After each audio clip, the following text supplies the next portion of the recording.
Maayong gabi ka natong tanan. Welcome na usab sa ato ang programa nga giuluhan og The Snare of the Devil o ang Bitik sa Yawa.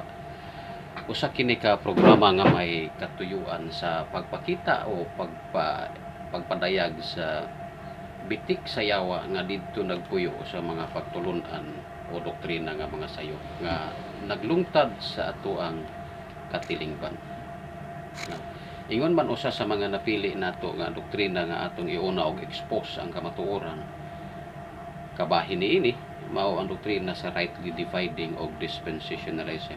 Kunya ang pagpakita nato sa maong kamatuoran nga may kalabutan sa 2 Timothy chapter 2 verse 15 ato kining gibahin sa duha ka bahin nga atong giuna og sabot ang kahimtang sitwasyon o kamatuoran ni Timoteo ingon nga mao'y gisulatan dayong sunod nga bahin ato ang tun-an ang kamatuoran kahimtang ni Apostol Pablo ingon nga mao'y gisulat kaysa maong pamaagi sa pagsabot sa hunahuna kahimtang o mga kaalam o kahibalo sa gisulatan o sa gasulat makahatag nato ni og dako kaayong kaathag aron mas masabtan nato ang 2 Timothy chapter 2 verse 15 sa pagsulat anang pulong rightly dividing the word of truth. So kung sa ibot pasabot niya na atong gi-expose diri nga ang doktrina nga naggamit sa 2 Timothy chapter 2 verse 15 nga mao ang rightly dividing doctrine of dispensationalism,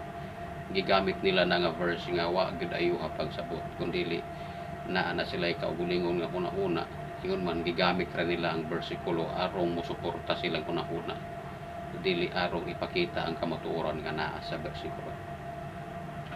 Now, kini nga bahin sumpay ni siya sa niagi nato nga diskusyon kabahin sa kamatuoran ni Timoteo nga may kalabutan sa 2 Timothy chapter 2 verse 2 nga katong mga butang nga hingdunggan ni Timoteo atubangan sa daghang mga saksi nga gitudlo ni Apostol Pablo.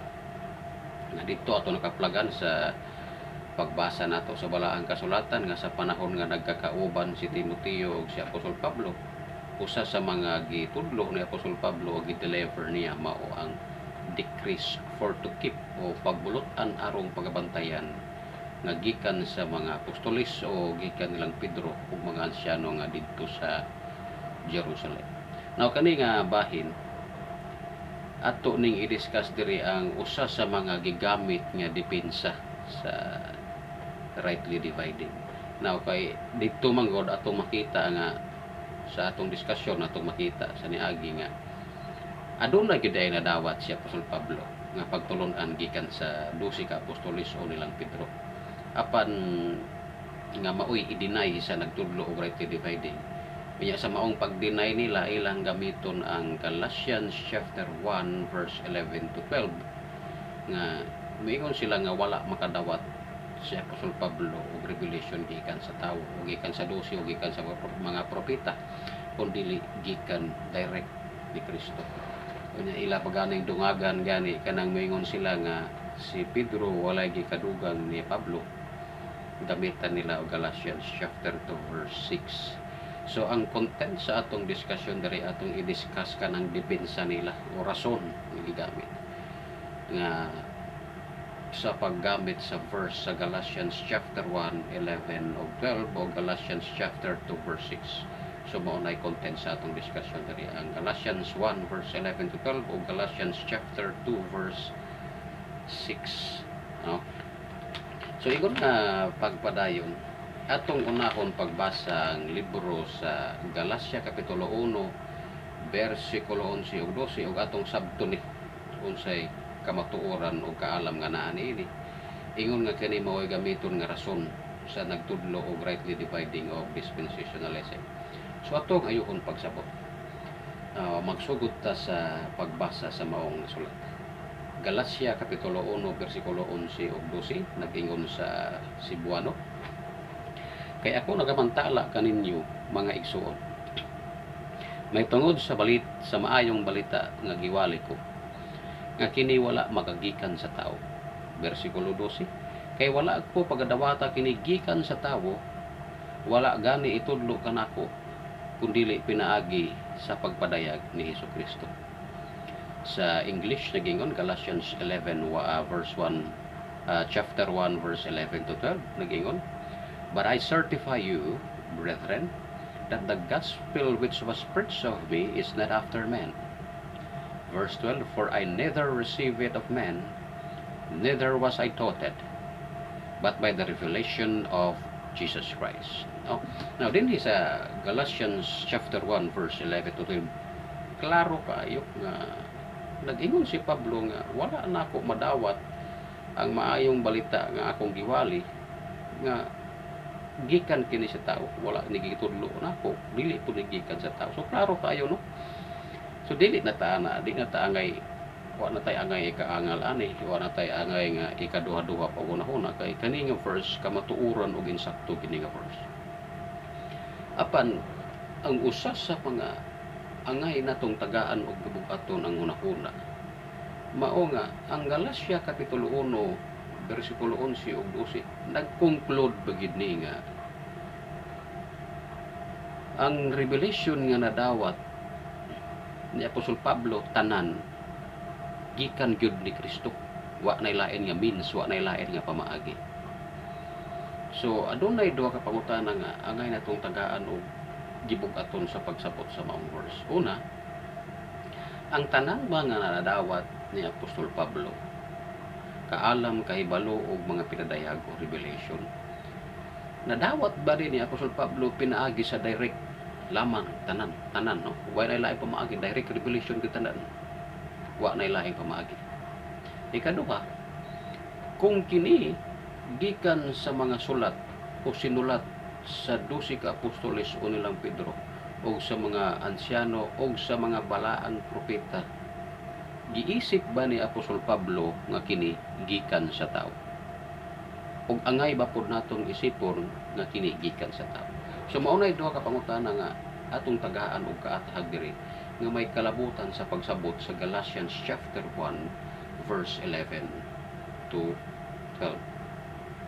Una, kaning pangutana nga ang tanan ba nga nadawat ni Apostol Pablo kaalam, kahibalo ug pinadayag o revelation, nadawat dinhi ni Apostol Pablo sa direct revelation lamang ug wa nay laing pamaagi.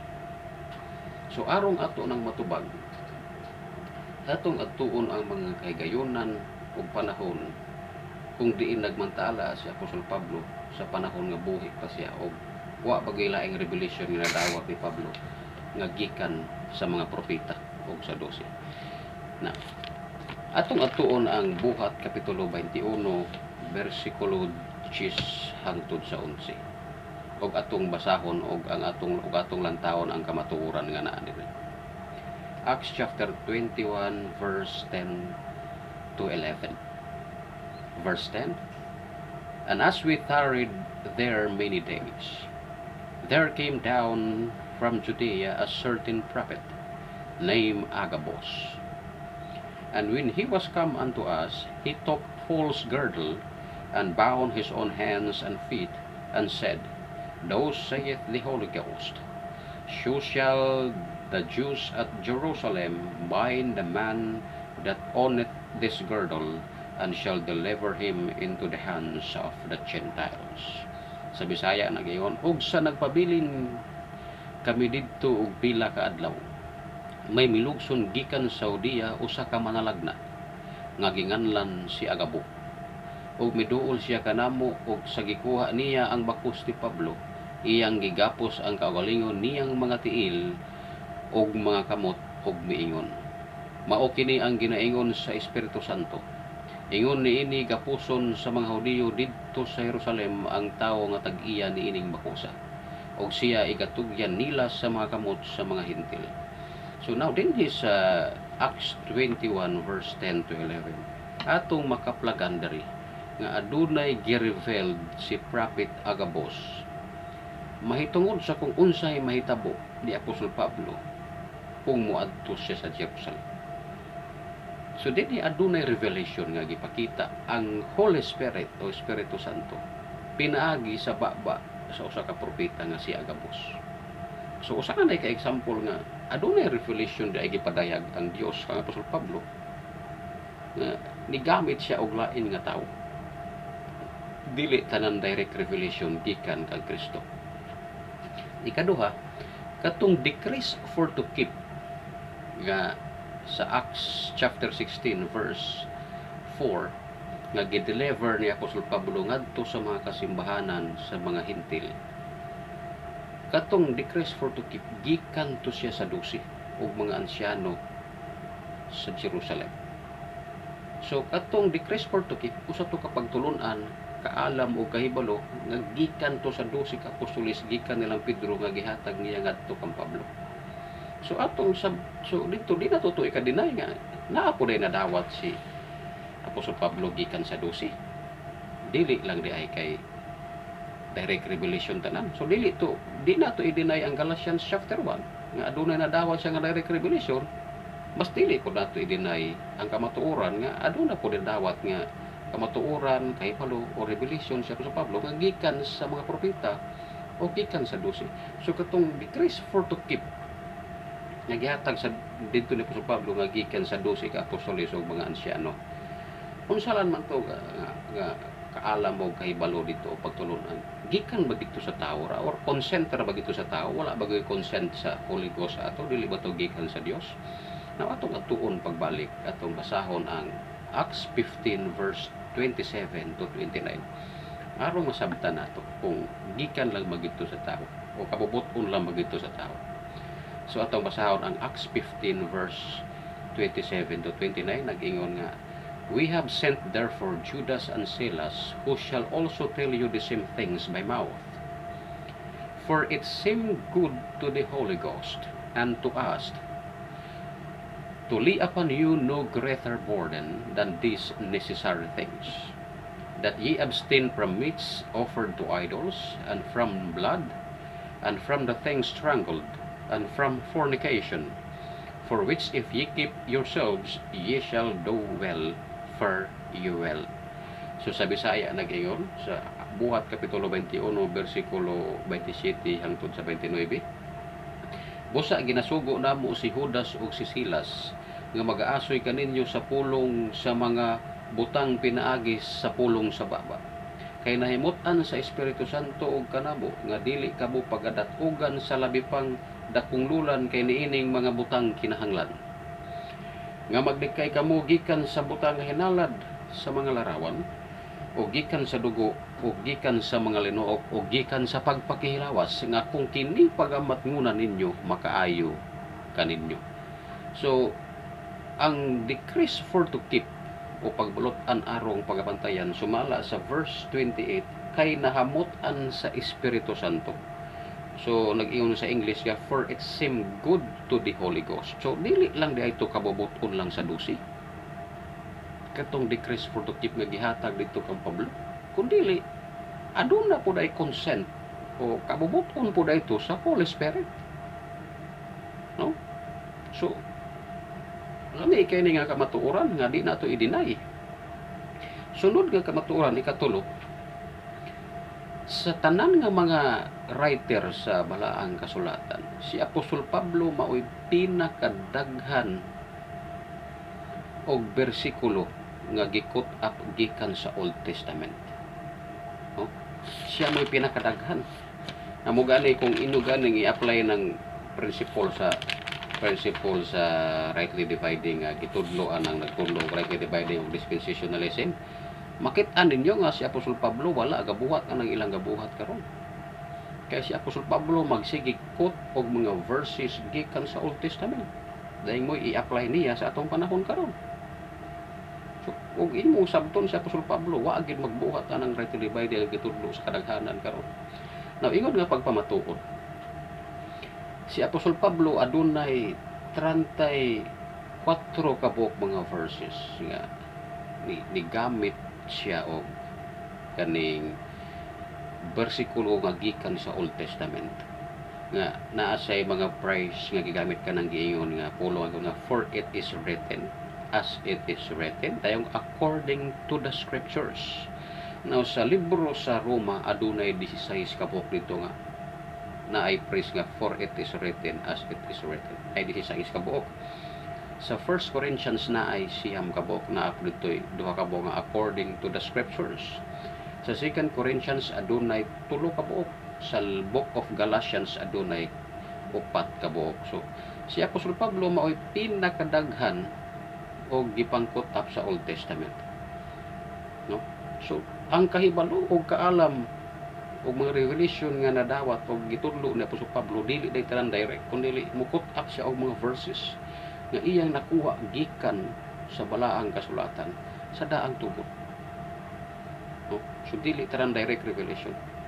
So din atong na pamatud-an nga sa pangutana nga ang tanan ba nga revelation, kaalam, kahibalo og revelation nadawat ni Apostol Pablo by direct means lang gikan ni Kristo tanan? No, dili. So atong gipamatud-an, una nakadawat didto siya kang Agabus, na siya nadawat ni Agabus nga revelation. Ikaduha, na siya nadawat gikan sa 12 katong decrees for to keep. Dahil sunod na siya mga butang o kahibalo nga gisay-say nga gikan sa daang tugon, iya nakuha gikan sa daang tugon.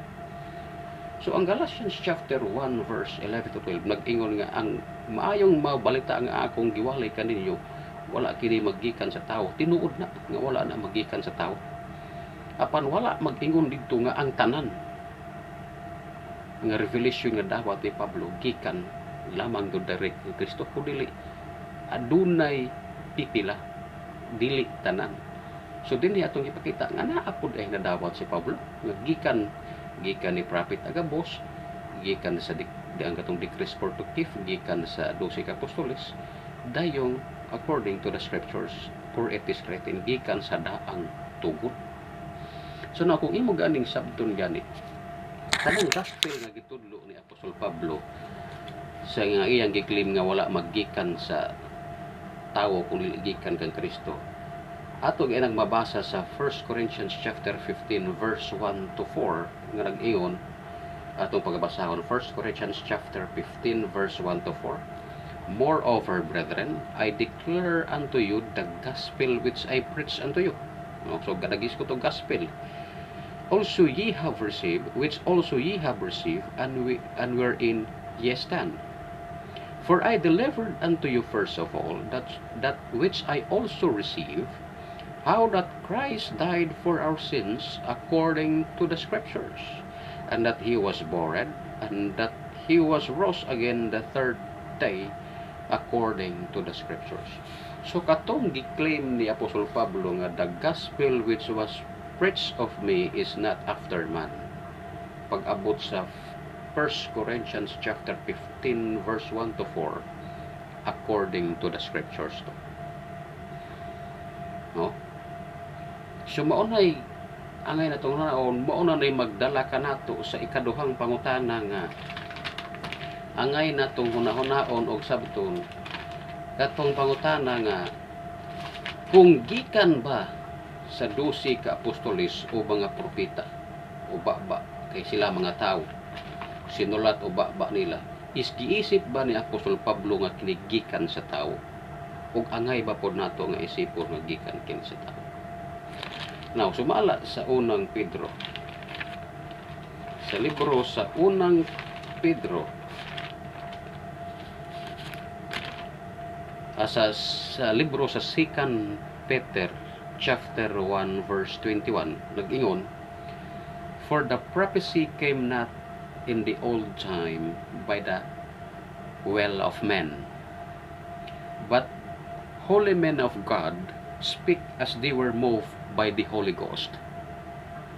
So nag-ingon ang ikaduhang Pedro 1:21 nga klaro kayo diriha atong sabton unang Pedro nag-ingon nga kay walay tagna nga miabot pinaagi sa kawawot-on sa tao, kundi ang balaang mga tao sa Dios mingsulti sa ginadala sila sa Espiritu Santo.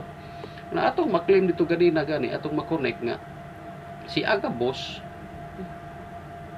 gikan sa Holy Spirit to yang giingon. Ang decrees for to keep pod gikan pod sa Holy Spirit. No? So walay conflict sa Galatians chapter 1 verse 11 to 12. Unya mapamatud-an gani ni sa 1 Corinthians chapter 15 verse 1 to 4 nga ang gospel nga giingon ni Pablo sa Galatians chapter 1 nga which was preached of me is not after man. Pag abot sa Galatia sa 1 Corinthians chapter 15, 1 to 4, according to the scriptures. Kay sumala sa ikaduhang Pedro, for the prophecy came not in old time by the will of man, but holy men of God speak as they were moved by the Holy Ghost. So si Agabus, move sila sa Holy Ghost, katong decrease for to keep, nagyang gani for it seemed good unto the Holy Ghost. So move puto sa Holy Ghost. So dili abi kay gisulat sa dosi, dili abi kay gikan sa baba sa mga propeta, isipon na nato nga gikan na sa tao. O sa may claim ni Apostol Pablo, katong decrease for to keep, mga sinulat to, scriptures to, unsa maingon ni Apostol Pablo, kabahin ni ato. 2 Timothy chapter 3 verse 16. All scripture is given by inspiration of God and is profitable for doctrine, for reproof, for correction, for instruction in righteousness. So katong nga decrease for to keep, mga sinulat to, scriptures inspired by God. All scripture is given by inspiration of God. So sa pangutana nga, abi ba kay gikan kini sa 12 ka apostoles, gikan sa mga propeta, ingon nga sila mga tao, isipon nato nga kini gikan sa tao? Dili. So dili nato ma-apply ang Galatians chapter 1 verse 11 to 12 nga ang gospel nga nadawat ni Apostol Pablo, gitudo ni Apostol Pablo kang Kristo ratanan niya na reveal, si Kristo reveal niya, direct revelation ratanan. No, kay wala giisip ni Apostol Pablo nga ang nadawat niya nga mga kaalam, kahibalo og revelation nga gikan sa propeta o sa 12 ka apostolit, giisip niya kini nga gikan sa tao. Wala, kundi giisip niya kini nga all scripture is given by inspiration of God. Munay usa ka kamatuoran nga angay natong sabton. Munang kung inyong sabton ang paggamit sa Galatians chapter 1 verse 11 to 12 gigamit ni sa mga nagtudlo og rightly dividing og dispensationalism, dili aron ipakita ang kamatuoran kundi aron sa pagdepensa sa ilang doktrina, aron sa pagtabon sa ilang sayop. No, they were doing that not for the reason of truth, kundi aron labanan ang ilang doktrina o depensa ng ilang sayop. So diya di mo makita nga ang doktrina sa rightly dividing wala mag-after o kamatuoran, kundi nag-after sa pagdepensa sa ilang kaugalingon. Now kini usa ni kadakong binutbot nga claim sa rightly dividing, mao di usa kadakong bakak nga kung inyong mabantayan, inyong madunggan sa mga nagtudlo og rightly dividing og dispensationalism, kanang polo nga si Pedro walay gikadugang ni Pablo, unya mo gamit o Galatians chapter 2 verse 26. Atong basahon ang Galatians chapter 2 verse 26. Galatians 2 verse 6. Galatians chapter 2 dayo, chapter 2 verse 6 dili 26. Mo gamit sila og Galatians chapter 2 verse 6 nga mayingon sila si Pedro walay gikadugang ni Pablo. Mo nay usa ka dakong bakak nga ilang mga claim. Atong basahon ang verse 6 sa Galatians chapter 2. But of this who seem to be somewhat, whosoever they are, it make it no matter to me. God accepted no man's person.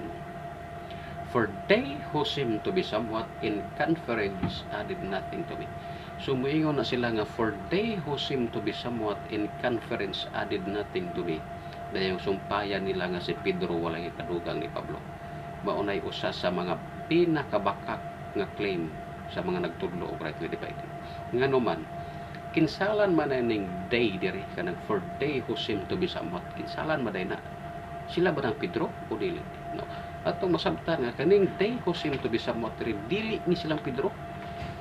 Na kung imong balikon ang verse 4, nag-ingon sa verse 4 nga, and that because of false brethren sa Galatians chapter 2 verse 4 niya, and that because of false brethren unawares brought in, who came in privately to spy out our liberty, which we have in Christ Jesus, that they, naipulong day, that they might bring us to bondage.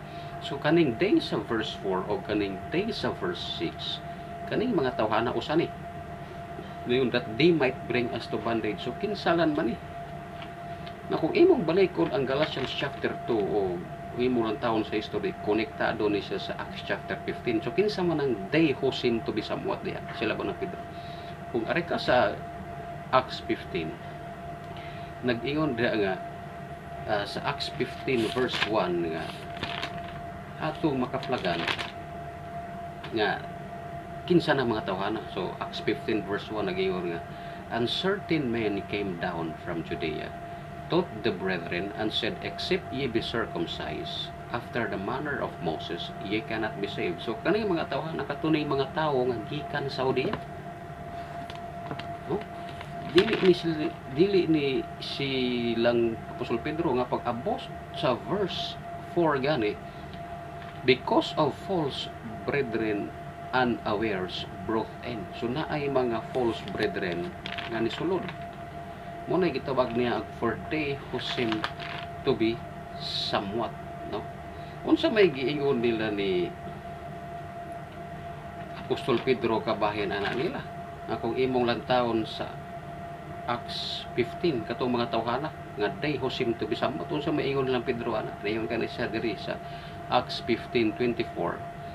For as much as we have heard that certain went out from us, have troubled you with words, subverting your soul, saying, ye must be circumcised and keep the law, to whom we give no such commandment. So ang punto dito sa Galatia Kapitulo 2, naamang yung mga tao nga nagsinamok dito nila nga i-brought us into bondage, pasabot ibalik sila sa kasuguan. So kinsa mo itong mga tawa na pag verse 4 sa Galatians 2 nag-iwan nga false brethren unawares brought in, na ay mga bakak na kaigsuan nga nasulod. Sa Acts 15 nga konektado sa Galatians 2 nag-iwan nga na ay mga Hudiyo nga gikan sa Judea. Kinsa man na sila, niingon si Apostol Pedro nga, for as much as we have heard that certain went out from us, gikan ka na mo. So mga Hudiyo ni sila, that troubled you with words, subverting your soul, saying, ye must be circumcised and keep the law. Pagsunod, to whom we give no such commandment. So dili to silang Pedro. Kung dili ka to mga Hudiyo nga nagsinabok, dili to silang Pedro. Diyo sa gikan ka na mo, kay gikan sa Judea mga Hudiyo. Pero we give no such commandment. So kanang claim, bantayan ninyo ng claim sa mga nagtudlog rightly dividing. Nga mayon dayong si Pedro wala gikadugang ni Apostol Pablo, mogamit dayo Galatia Kapitulo 2 versikulo 6, for they who seem to be somewhat in conference added nothing to me. Si Pedro wala gikadugang ni Apostol Pablo, dako kaayo ng bakak kay kanang day diha dili na silang Pedro, lain na kunang usahay gani makaluluoy nga si Pedro ilang pasangin lang sige. So maunay usa sa pinakadako nga claim nga binutbot sa mga nagtudlo og rightly dividing nga si Pedro walay gikadugang ni Pablo gamiton ang Galatia Kapitulo 2 versikulo 6. So inyong makita nga ang nagtudlo og rightly dividing mogamit sa verses sa scriptures dili arong ipakita ang kamatuoran kundi arong dipinsahan ang ilang doktrina. Nga bisan paganay og tuiro nga usahay mo abot sila sa punto nga ilang ituis ang kamatuoran arong lang gid malabanan ng ilang doktrina. So they were not aftering the truth, they were aftering their doctrine. Ang ilang pagbarog o pagpamatuod dili alang sa kamatuoran kundi alang sa ilang doktrina. Mugamit og Galatians chapter 1 verse 11 to 12, Galatians chapter 2 verse 6 nga usbon pa yun ng verse aron lang yun madipinsahan ng ilang doktrina. So dili na dapat